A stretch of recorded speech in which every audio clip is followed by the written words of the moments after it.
तो नमस्कार, स्वागत है आपका फील्ड स्टडी मंत्रा यूट्यूब चैनल पे। साथियों, जो मुख्य सेविका की भर्ती है उसमें काम बहुत तेज़ी से चल रहा था और ऐसा लग रहा था कि मुख्य सेविका का रिजल्ट सबसे पहले आएगा।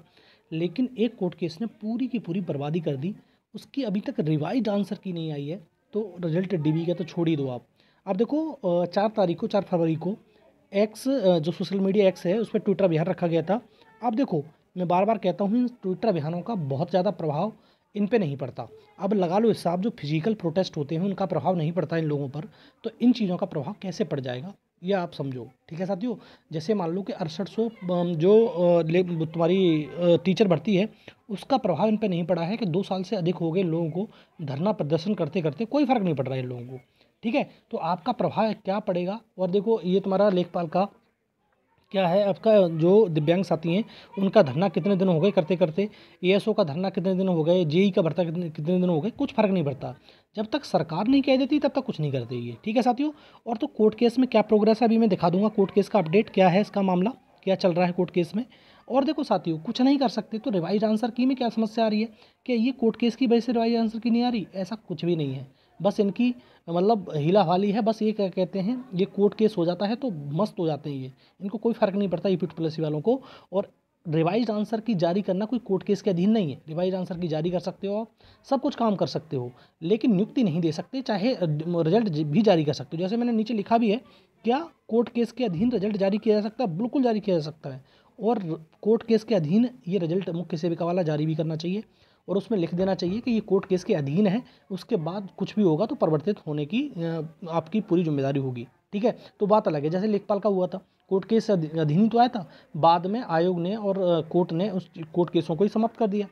ठीक है, दूसरा, रिवाइज आंसर की मैंने बता दी। रिवाइज आंसर की के बाद आपका रिवाइज आंसर की आएगी तो परिवर्तन होगा 1-2 प्रश्न पे, फर्स्ट शिफ्ट में भी सेकंड शिफ्ट में भी। नॉर्मलाइजेशन के बाद भी 1-2 नंबर का ही परिवर्तन होगा, 2 नंबर मैक्सिमम, 2 या 3 नंबर का मैक्सिमम, उससे ज़्यादा परिवर्तन नहीं होगा। ध्यान रखना साथियों, इतने से ज़्यादा परिवर्तन नहीं होना किसी भी कीमत पर। कोई कुछ भी कहता रहे, लेकिन नॉर्मलाइजेशन में इतना नहीं बढ़ता है। अब साथियों, मैं कोर्ट केस की बात बताता हूँ, कोर्ट केस में क्या प्रोग्रेस है, क्या हो सकता है आगे, क्या इसके आउटकम निकल के आ सकते हैं, इनके बारे में चर्चा मैं करने वाला हूँ आपसे मैं। देखो साथियों, ये high court of judiciary at Allahabad, ठीक है, और ये रिट नंबर है 12924/2022। आपको मालूम है ये कोर्ट केस दर्ज हुआ था तुम्हारा 23/8/2022 को, और डेट ऑफ रजिस्ट्रेशन है 22/8/2022 को। बहुत बात अलग है। अब देखो, इसकी सुनवाई पहले बहुत हो चुकी हैं, और आपको ये मालूम ही है, इसका जो अभी डेट फिक्स की गई है, नेक्स्ट हियरिंग डेट है 13/2/2024, मतलब 13 फरवरी को उसकी सुनवाई होनी है। लेकिन सही बात तो ये है कि इसमें सुनवाई होगी कि नहीं होगी, इससे समझ सकते हो आप। ये कॉज लिस्ट टाइप दिख रहा है आपको, ये चीज़ दिख रही है जिस पे मैं आपको पेन फिरा रहा हूँ, तो ये दिख रहा है यहाँ पर एडिशनल और अनलिस्टेड। जब भी कोई कोर्ट केस एडिशनल और अनलिस्टेड में लिस्ट में होता है तो उसकी शुरुआत होती है 3000 से।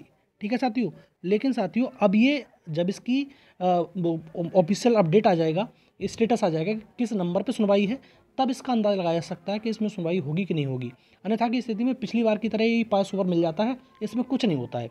और ये कोई नई बात नहीं है, लेखपाल में मैंने कई बार इस चीज़ के बारे में 5-5 नंबर पर भी कोर्ट केस था, तब भी सुनवाई नहीं हुई। टॉप 10 में कोर्ट के निधि बहुत सारी बार हुआ, फिर भी सुनवाई नहीं हुई।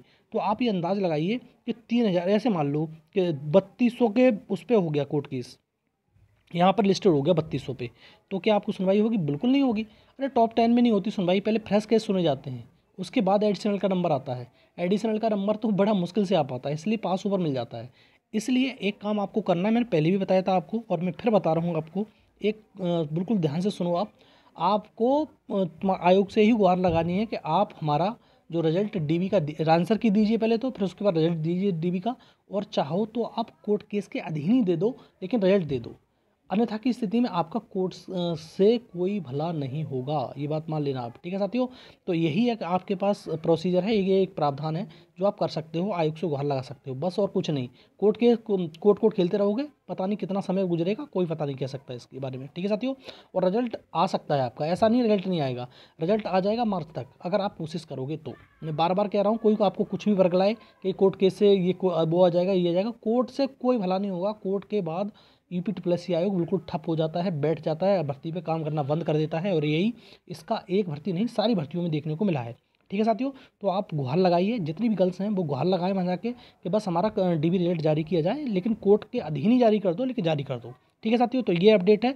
और इन ट्विटर अभियान से और कुछ नहीं होने वाला, प्रोटेस्ट से कुछ नहीं होता, तो ट्विटर एक्स से क्या होगा। ठीक है साथियों, यही वीडियो है। वीडियो अच्छा लगता है साथियों लाइक शेयर कर दो, चैनल सब्सक्राइब कर लो, बेल आइकन दबा देना, जिससे मेरे आने वाली वीडियो को नोटिफिकेशन आपको मिलते रहेंगे। ठीक है साथियों, धन्यवाद।